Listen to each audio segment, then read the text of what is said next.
তিনিচুকীয়া জিলাখনৰ এখন ঐতিহাসিক বিহু কেন্দ্ৰীয় ৰঙালী বিহু আৰু কেন্দ্ৰীয় ৰঙালী বিহুখন এবাৰ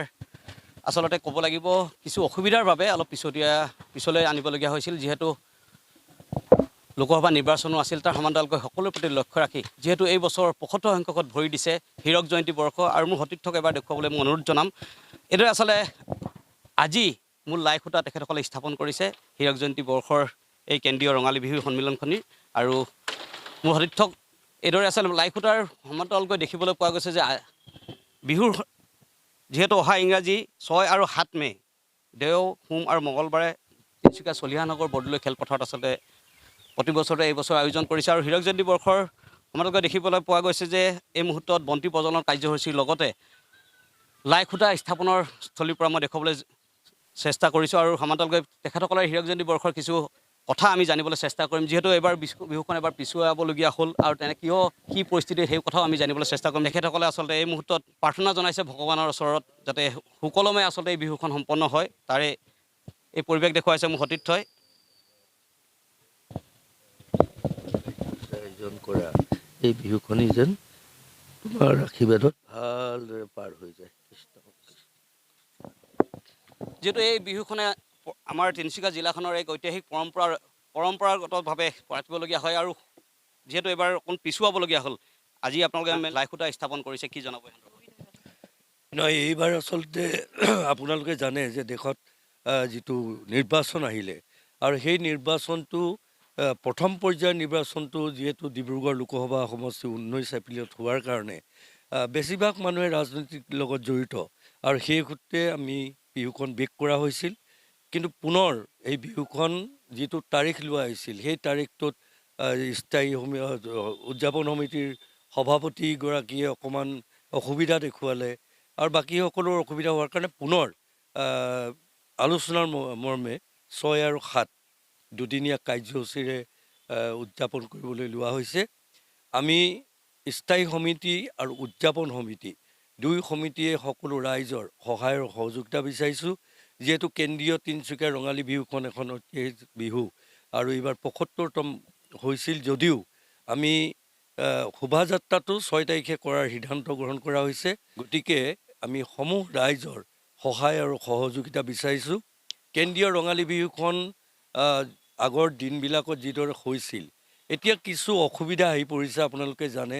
যে টাউনতো আগতে আমি মুকলিভাৱে যি পইচা পাতি উঠোৱা হৈছিল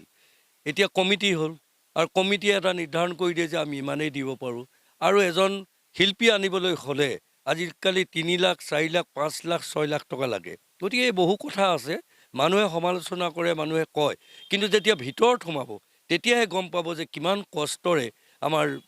ল'ৰা যিসকল ওলাই আহিছে মহিলাসকল ওলাই আহিছে যুৱকসকল ওলাই আহিছে তেওঁলোকে কিমান কষ্ট পায় সেইটো মই এজন স্থায়ী কমিটিৰ সভাপতি হিচাপে অনুভৱ কৰোঁ ধন্যবাদ হয় এইদৰে আচলতে লাই খুঁটা স্থাপনৰ পাছত সমান্তৰালকৈ আমি যিহেতু এই সমিতিখনৰ সভাপতি আছে মহেশ মৰাণ ডাঙৰীয়া আছে মহেশ মৰাণ ডাঙৰীয়া ওচৰলৈও যাম লগতে এয়া লাই খুঁটা স্থাপন কৰা হৈছে সকলোৱে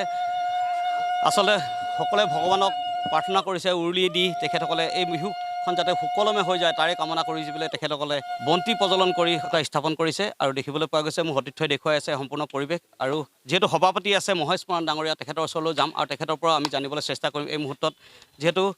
খুব ঘাট প্ৰতিঘাতৰ মাজত এই হীৰক জয়ন্তী বৰ্ষৰ কেন্দ্ৰীয় ৰঙালী বিহুখন উদযাপন কৰিবলৈ গৈ আছে এবাৰ ওলাই আহিলে ভাল পাম আৰু কেনেধৰণে আচলতে বহু কষ্ট কৰিবলগীয়া হৈছে আপোনালোকে কি জনাব এই মুহূৰ্তত ধন্যবাদ আমি সকলো লোকে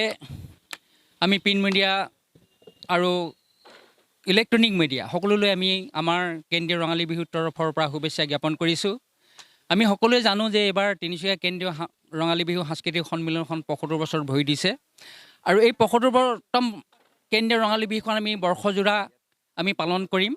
আৰু অহা বছৰকৈ আমি সামৰণি মাৰিম গতিকে এইবাৰ বহুতো ঘাট প্ৰতিঘাতৰ মাজেদি বিশেষকৈ দেশত সাধাৰণ নিৰ্বাচন যি লোকসভা নিৰ্বাচন এই লোকসভা নিৰ্বাচনৰ পৰিপ্ৰেক্ষিতত আমাৰ বিহুখনৰ কিছু বাধা আহি পৰিলে যিহেতু তিনিচুকীয়া কেন্দ্ৰীয় ৰঙালী বিহুখন প্ৰতি বছৰে 14 আৰু 19 20 এই দিনকেইটা অনুষ্ঠিত কৰিবলগীয়া হয় গতিকে এই বৰ্ষত 19 তাৰিখে যিহেতু দেশত সাধাৰণ লোকসভা নিৰ্বাচন হ'ল গতিকে আমি এই বিহুখন পিছুৱাবলগীয়া হ'ল আৰু ইয়াৰ পিছতো আজি আমি এই আমাৰ নতুন যুৱসকল ইতিমধ্যে ওলাই আহিছে আমাৰ স্থায়ী সভাপতি প্ৰবীণ দত্তদেৱে কৰাৰ দৰে গতিকে তেখেতসকলে বহু ঘাত প্ৰতিঘাতৰ মাজেদি এই বিহুখন খুব কম পৰিসৰত পাতিবলৈ সিদ্ধান্ত গ্ৰহণ কৰিছে। যিহেতু আমি বৰ্ষজোৰা অনুষ্ঠানটি আমি আৰম্ভ কৰিম, গতিকে আমি আপোনালোকৰ যোগেদি তিনিচুকীয়াবাসী সকলোলৈ এই বিহুখনলৈ অফুৰন্ত সহায় সহযোগ আৰু বিশেষকৈ শোভাযাত্ৰাত সকলোৱে ওলাই আহি বিহুখন উদযাপন কৰিব বুলি আমি আহ্বান জনালোঁ। ধন্যবাদ। ধন্যবাদ ছাৰ। আচলতে যিহেতু হীৰক জয়ন্তী বৰ্ষৰ যিহেতু এই মুহূৰ্তত উপনীত হৈছে এই কেন্দ্ৰীয় ৰঙালী বিহুখনৰ সমান্তৰালকৈ সম্পাদক ডাঙৰীয়া আছে, ৰবি চেত্ৰী ডাঙৰীয়া আছে। ৰবি চেত্ৰী ডাঙৰীয়া বহু ঘাত প্ৰতিঘাতৰ মাজত আকৌ কেন্দ্ৰীয় ৰঙালী বিহুখন আপোনালোকে উদযাপন কৰিবলৈ গৈ আছে, কি জনাব এই মুহূৰ্তত? হয়, প্ৰথমেতো আপোনালোকৰ চেনেলৰ মাধ্যমেদি দেৰিকৈ হ'লেও আমাৰ ৰঙালী বিহু শুভেচ্ছা জ্ঞাপন কৰিছোঁ। যিহেতু আপোনালোকে ইতিমধ্যে গম পাইছে যে অহা 6 আৰু 7 তাৰিখে আমাৰ তিনিচুকীয়া কেন্দ্ৰীয় ৰঙালী বিহু আমি উদযাপন কৰিবলৈ গৈ আছোঁ আৰু বিশেষকৈ 6 তাৰিখে আমাৰ শোভাযাত্ৰা হ'ব। আৰু শোভাযাত্ৰাত তিনিচুকীয়াবাসী গোটেই ৰাইজক আমি ওলাই আহিবলৈ কাৰণে আমি আহ্বান জনাইছোঁ। আৰু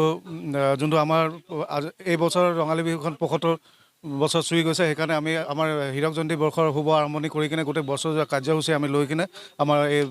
75 বছৰ হীৰক জয়ন্তী বৰ্ষটো আমি পালন কৰিম। ধন্যবাদ জনাইছোঁ। আৰু ক'ব লাগিব এইদৰে আজি যিহেতু লাই খুঁটা স্থাপন কৰা হৈছে আৰু সমান্তৰালকৈ দেখিবলৈ পাইছে এইদৰে আচলতে বিহুখনৰ সৈতে জড়িত সকলো বিষয়ববীয়াৰ লগতে কামৰূপ মণ্ডপ কৰিবলৈ তেখেতসকলে সাজু হৈছে। আৰু এয়াই তিনিচুকীয়া যি কেন্দ্ৰীয় ৰঙালী বিহু, ঐতিহাসিক কেন্দ্ৰীয় ৰঙালী বিহুখনৰ যিহেতু পিছুৱাবলগীয়া তাৰ কাৰণ কি, আচলতে সকলো কথা আমি আপোনালোকক দেখুৱাবলৈ চেষ্টা কৰিলোঁ। আৰু এয়াই আছে সমিতিখনৰ সকলো বিষয়ববীয়াই মই এবাৰ দেখুৱাবলৈ অনুৰোধ জনাম। এই বিষয়ববীয়াসকল আছে বহু ঘাত প্ৰতিঘাতৰ মাজত তেখেতসকলে এইবাৰ হীৰক জয়ন্তী বৰ্ষ যিহেতু আয়োজন কৰিবলৈ গৈ আছে আৰু তেখেতসকলে 6 আৰু 7 মে যিহেতু তেখেতসকলে আয়োজন কৰিছে আৰু আয়োজনস্থলীত সকলোকে আচলতে নিমন্ত্ৰণ জনাইছে। আৰু লগতে 6 তাৰিখে হ'বলগীয়া এই যি শোভাযাত্ৰাত, এই শোভাযাত্ৰাত তিনিচুকীয়াবাসীৰ লগতে সকলোকে নিমন্ত্ৰণ জনাইছে যে সকলোৱে যাতে তেখেতৰ লগত সহযোগ কৰে। তিনিচুকীয়াৰ পৰা মই সন্তোষ ফুকন, মোৰ সহযোগী মাহাতুৰ সৈতে।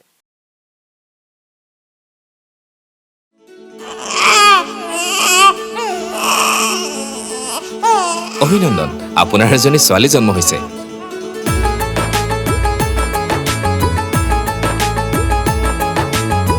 লাহি পাহি এজনী পৰি